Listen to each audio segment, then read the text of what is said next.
não posso. Eu não vou aceitar isso. Maria? Agora a gente tá sem o Agora seu tá áudio, certo. Maria. Acho que você deve ter mutado.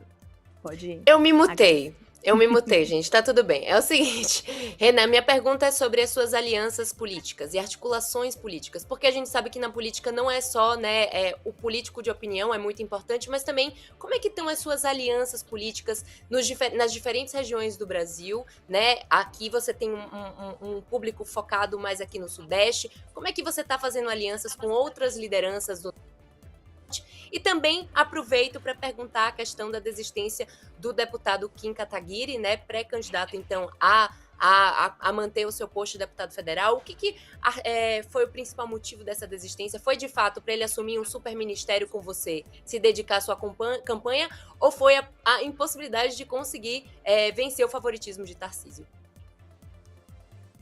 Olha, a tua primeira pergunta sobre alianças. Eu não estou afim agora de fazer aliança. Tudo na vida tem o seu momento. Eu comecei sozinho essa campanha. Eu tô sofrendo muito na campanha. Eu tenho que rodar de carro. Eu fico doente. Eu perdi meus... eu não vejo meus pais. Eu não vejo boa parte da minha família. E eu sei que eu tenho que fazer isso e chegar nos 10% meio que sozinho com os meus amigos. E com o meu time. Eu tenho que me provar sozinho agora. E ninguém vai me ajudar. Ninguém vai ser aliado meu nessa história. É muito solitário esse trabalho que a gente vai fazer. As alianças vão surgir quando é inevitável se aliar comigo. Então, quando me tornar inevitável, eles vão conversar e eu vou montar as alianças de acordo com o que precisa ser feito, que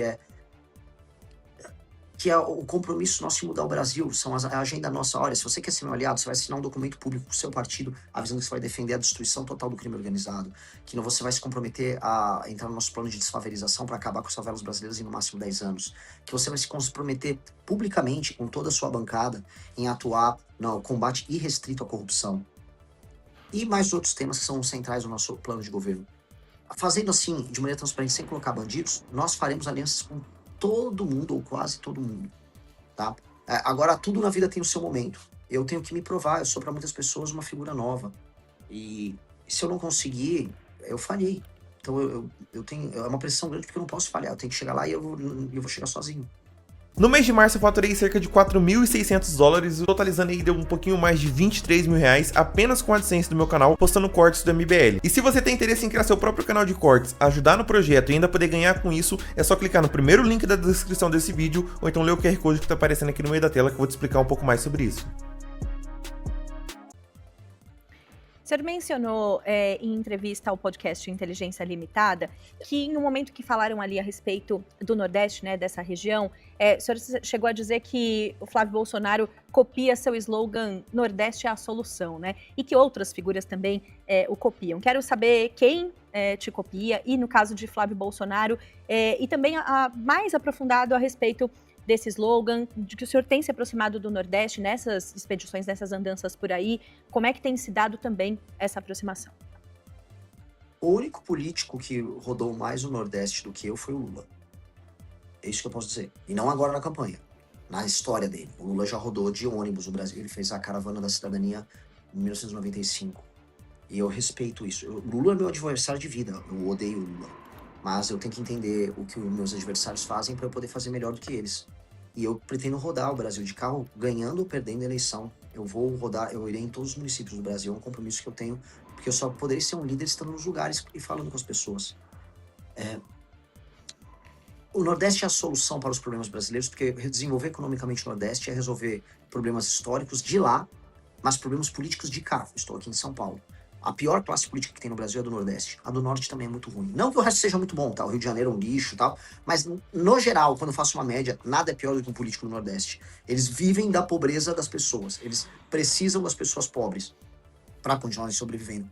É uma gente maldita, amaldiçoada. E se eu faço desenvolvimento econômico de lá, as pessoas param de votar no político que dá coisa para elas. Por isso que eu falei, o Nordeste é a solução dos problemas brasileiros. Ou seja, um raciocínio complexo, histórico, com leitura e com proposta. O Flávio, como ele copia tudo, e eu falava, eu já usei o slogan do Nordeste é a solução muitas vezes. Aí o Flávio vai fazer um evento no Nordeste, aí bota uma camiseta do Nordeste é a solução, porque o Nordeste é a solução pros votos dele pra ele ganhar a eleição. Esse cara é um idiota completo. Aí quando eu falava em direito penal do inimigo, eu tinha um slogan que é o prendeu, matou.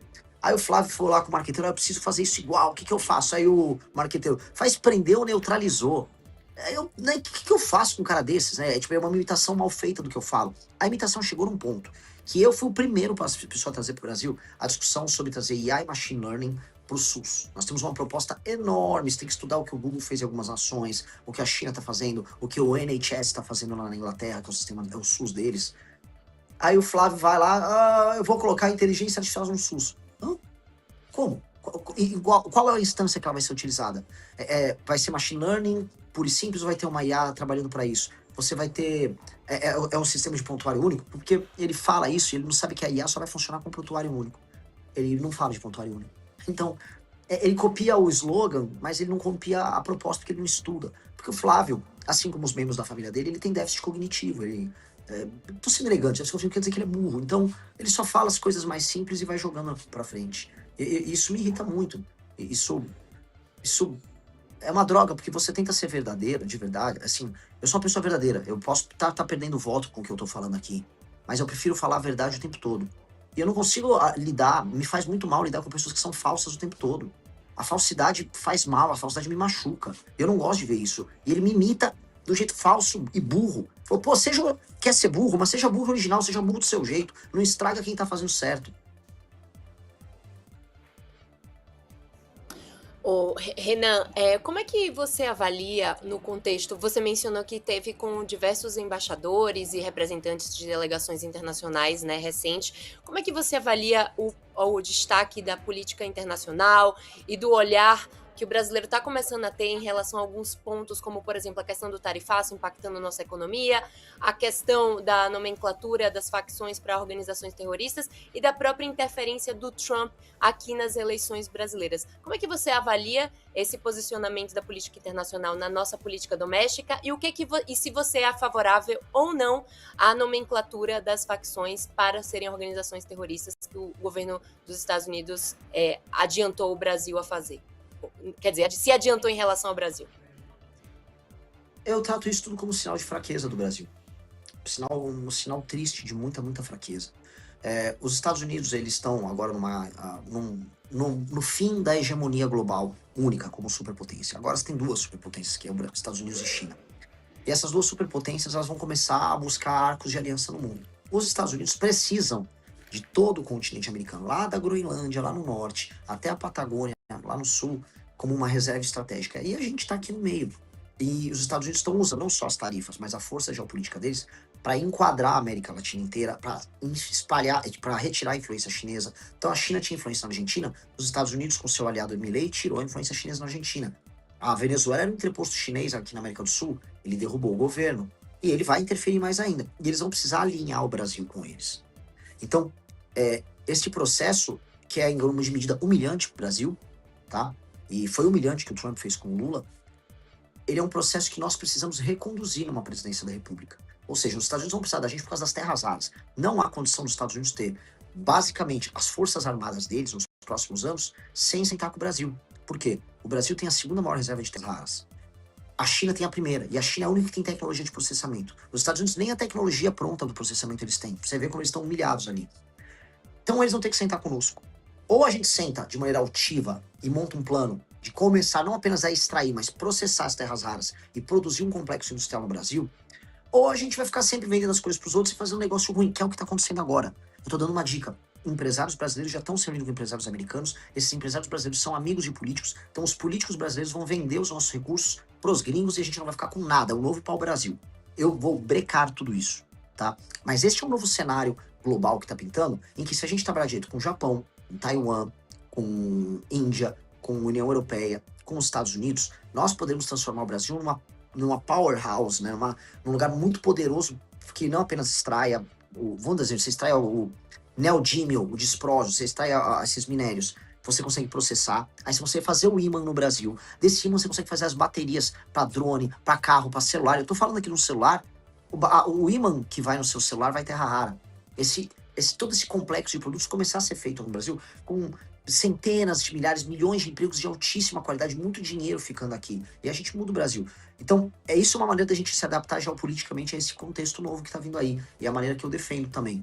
Sobre o enquadramento como organizações terroristas, Eu sou bem direto. Eu fui o primeiro a trazer no debate público o enquadramento com aquilo que chama de direito penal do inimigo, que é tratar como um ente diferente, anômalo, a facção. Chamar de terrorista é só um nome. Ah, ele é terrorista. E eu acho que, assim, o Brasil não tem que ficar esperando os Estados Unidos fazer nada. Eu acho humilhante se os Estados Unidos tiverem que agir aqui no Brasil. Não aceitarei como presidente. Eu aceitaria, assim, acordo logístico, acordo de troca de tecnologia, compra de equipamentos americanos especiais para fazer operações, porque eu quero pegar as favelas brasileiras, eu quero destruir todas as lideranças do crime organizado da maneira mais indolor possível. Se eu puder, o chefe, o DOCA, vai dar nome aqui, DOCA, o urso, traficante aí do Comando Vermelho. Se você tiver uma casa sozinho e eu detectar, eu vou mandar um drone estourar a tua casa. E ninguém ao redor vai se machucar. Que é como acontece agora as operações. Eu quero ter essas tecnologias, eu quero essa parceria com os Estados Unidos. Eu quero drone bomba no DOCA. Entendeu? Então, de resto, não há salvador. Ninguém liga pra cuidar da gente. Se a gente não cuidar de nós próprios, os outros só vão extrair da gente o que eles querem. Seja a China, seja os Estados Unidos. E é do nosso comentarista político, Rafael Cortez, ele que tinha colocado aqui para a gente reproduzir para o senhor, que é a seguinte, colocando aí um cenário, né, em que o senhor chegue aí à presidência da República, dá para fazer reformas liberalizantes na economia sem se juntar à política tradicional? Quer dizer, esses acordos que eventualmente precisam ser feitos no fazer político quando já se está no poder, como é que é isso para o senhor? Veja, o Brasil é um país complicado. Eu vou ganhar as eleições, mas muitos brasileiros vão votar em muitos políticos ladrões. Então, o brasileiro vai, de maneira consciente até a urna, vai apertar o número de um político ladrão e vai eleger um político ladrão. É certeza que isso vai acontecer. Então, falando assim, centenas de deputados corruptos que vão estar lá em Brasília só para fazer jogo sujo serão eleitos pelas pessoas. As pessoas reclamam e votam. O brasileiro é doido. Ele não pode ver um ladrão que o brasileiro sai votando. Isso é a realidade. Então eu vou ter que lidar com essa realidade. Não quero lidar, mas eu vou ter que lidar. O que eu vou fazer? Do outro lado, eu ganhar a eleição significa que o mesmo brasileiro que também votou no ladrão está querendo uma pessoa que não seja um bandido, que seja claramente fora do jogo e que estabeleça novas regras de funcionamento da política. O que eu vou impor são as regras para uma aliança para passar as nossas reformas. Regras muito claras de participação no governo, e essas serão públicas, tá? O que eu vou fazer é quase como se fosse um edital para participar do meu governo. Vamos dizer, partidos que quiserem conversar comigo, aqui tá a pauta. Eu ganhei a eleição para presidente com essa pauta. Soltem uma ata oficial aí pelo seu partido, uma resolução. Com essa ata vocês aderem. E aí podemos, como pessoas absolutamente probas, compor governo e montar uma maioria na Câmara dos Deputados, uma maioria no Senado, para podermos trabalhar. Este vai ser o critério. E eu vou conversar com todos. No início, eu vou precisar passar uma PEC fiscal, muito bem levantada pelo comentarista, que é uma PEC fiscal que é agressiva, e que vai resolver a questão brasileira das contas públicas que estão estourando, que vai permitir que depois eu baixe imposto, que o juro fique mais baixo, que invistam no Brasil, que o emprego aumente. Eu preciso fazer isso já. E eu vou precisar fazer isso com critério. Agora, você não vai me ver aqui num governo que compra as pessoas, que vai entregar a estatal para vagabundo de partido vagabundo, ficar ganhando dinheiro. Não tem o famoso, olha, pega o ministério com porteira fechada. Não existe essas discussões de porteira fechada. O Brasil, por que você entrega um ministério com porteira fechada, significa que aquele partido vai roubar de porteira fechada. Isso acontece no governo do PT, aconteceu no governo do Bolsonaro. Nós temos que disciplinar isso, não pode funcionar dessa maneira.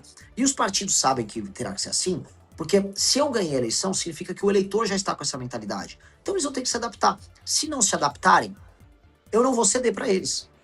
Eu não vou ceder para eles. Eu não vou entrar em guerra com os deputados, mas eu também não vou ceder para eles.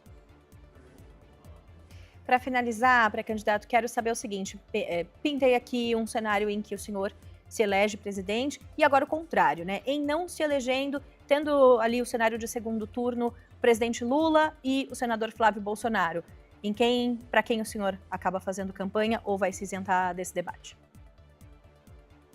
Eu vou pro segundo turno. Eu nunca vou trabalhar com hipótese. Não se vai pra guerra imaginando que você vai perder. Imagina a seleção brasileira agora. Não, tô imaginando em torcer pra França agora no final. Não pode. Mas exercícios de suposições existem nesses momentos, porque também faz parte do fazer político, né? Lógico. E aí quem faz são os jornalistas que trabalham com cenários. Eu sou um líder, eu não sou um jornalista.